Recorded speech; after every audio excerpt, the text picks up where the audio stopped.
Hello everyone, আজকের পর্বের ঘটনা কিন্তু আমাদের রোমাঞ্চিত করে তুলবে।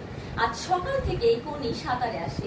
ক্ষিতীশ অনেকক্ষণ অপেক্ষা করার পর চলে যাবে বিষ্ণুধরের বাড়ি।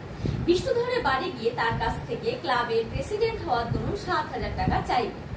এই সময় তাদের কথোপকথনের মাঝে একজন মহিলা প্রবেশ করবেন। এই মহিলা আর কেউ নয়, ক্ষিতীশের স্ত্রী লীলাবতী। লীলাবতী এসছে তার ঘরে সেলামি দিতে 5,000 টাকা নিয়ে। এখানে লীলাবতী চলে গেলে ক্ষিতীশ বিষ্ণুধরকে জানাবেন তিনি তার স্ত্রী এবং তার দেওয়া টাকা তাকে ফেরত দিতে হবে। বাড়ি ফিরে লীলাবতী এবং ক্ষিতীশের মধ্যে কিন্তু একটু মনোমালিন্য সৃষ্টি হয়।